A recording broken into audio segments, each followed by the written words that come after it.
একদিকে থালাই বা রজনীকান্ত, অন্যদিকে লোকেশ কানাকারাজ, সাথে আমির খান, নাগার্জুন, উপেন্দ্র, কি নেই এই ফিল্মে? কিন্তু এত কনস্টেলেশন অফ স্টার্স কি সত্যি এক মাস্টারপিস তৈরি করতে পারল, নাকি এটি একটি ওভারহাইপড ডিজাস্টার?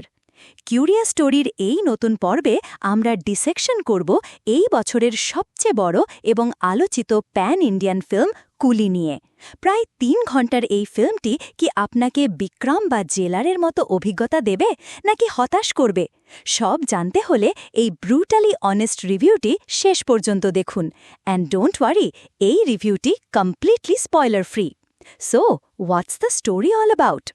গল্পটি দেবা, রজনীকান্ত নামের এক ব্যক্তিকে নিয়ে, যে তার ছোটবেলার বন্ধুর মেয়ের সুরক্ষার জন্য ফিরে আসে।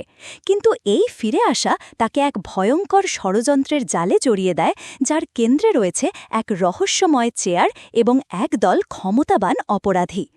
এরপর শুরু হয় এক রক্তক্ষয়ী খেলা, যেখানে বিশ্বাস এবং বিশ্বাসঘাতকতার কোনো সীমা নেই। আর হ্যাঁ, প্রথমেই বলে রাখি, এটি এলসিইউ, লোকেশ সিনেম্যাটিক ইউনিভার্সের অংশ নয়। Acting and performance. Rajinikanth, one man show. ৭০ বছর বয়সেও তিনি যে এনার্জি এবং সোয়াগ দেখিয়েছেন, তা এক কথায় অবিশ্বাস্য। তার স্ক্রিন প্রেজেন্স এবং অভিনয় এই ফিল্মের সবচেয়ে বড় শক্তি। শোভিন শাহের, he is the surprise package of this film. তার অভিনয় এতটাই অসাধারণ যে তিনি অনেক বড় বড় তারকাদেরও ছাপিয়ে গেছেন। আমির খান, নাগার্জুন, উপেন্দ্র, এত বড় বড় তারকাদের ক্যামিও খুবই হতাশাজনক। তাদের চরিত্রগুলো খুবই পুয়ারলি রিটেন এবং তাদের ট্যালেন্ট পুরোপুরি wasted. Direction and screenplay. Vikram এবং লিওর পর ডিরেক্টর লোকেশ কানাগারাজের কাছ থেকে প্রত্যাশা ছিল আকাশছোঁয়া, কিন্তু এখানে তিনি হতাশ করেছেন। ফার্স্ট হাফ বেশ এনগেজিং, যেখানে গল্প এবং চরিত্রদের খুব সুন্দরভাবে প্রতিষ্ঠা করা হয়েছে। প্রি ইন্টারভেল সিনটি বেশ ভালো।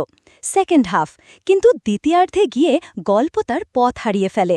এটি এতটাই স্লো এবং কনফিউজিং যে আপনার ধৈর্যচ্যুতি ঘটতে পারে। ক্লাইম্যাক্সটিও খুবই প্রেডিক্টেবল এবং আনইন্সপায়ার্ড। Cinematography and visuals. ফিল্মের ভিজুয়াল অ্যাপিল বেশ ভালো, কিন্তু অ্যাকশন সিনগুলোতে লোকেশ কানাগারাজের সিগনেচার স্টাইলের অভাব রয়েছে। Music and background score. Anirudh Ravichander is the real hero of this film. তার বিজিএম এক কথায় ইলেকট্রিফাইং। অ্যাকশন এবং ইমোশনাল সিনগুলোতে তার মিউজিক এক অন্য মাত্রা যোগ করেছে। Theme and message. কুলি প্রতিশোধ, ক্ষমতা এবং বন্ধুত্বের মতো বিষয়কে এক্সপ্লোর করার চেষ্টা করেছে। প্রোজ। রজনীকান্তের পাওয়ার হাউস পারফরম্যান্স, শোভিন শাহের আউটস্ট্যান্ডিং অভিনয়, অনিরুদ্ধের মাইন্ড ব্লোয়িং বিজিএম, একটি engaging first half. Cons. An extremely weak, confusing and slow second half. Underutilized star-studded cameos. The emotional connect is missing. The A rating feels like a marketing gimmick. Target audience. যদি আপনি থালাই বা রজনীকান্তের die hard fan হন বা একটি typical মাস মশালা entertainer দেখতে চান, তাহলে this film is a decent one time watch for you. এই কুলির মশালা আপনার কেমন লাগলো কমেন্টে জানান। আর যদি এই ধরনের সৎ রিভিউ আরও দেখতে চান, তাহলে কিউরিয়াস স্টোরির গ্যাংয়ে যোগ দিতে সাবস্ক্রাইব বাটনটা প্রেস করতে ভুলবেন না।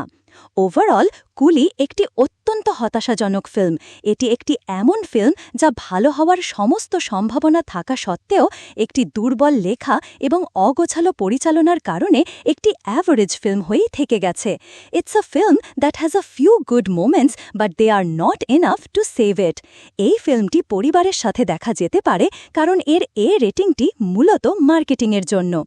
আমাদের কিউরিয়াস স্টোরি রেটিং হল 6/10।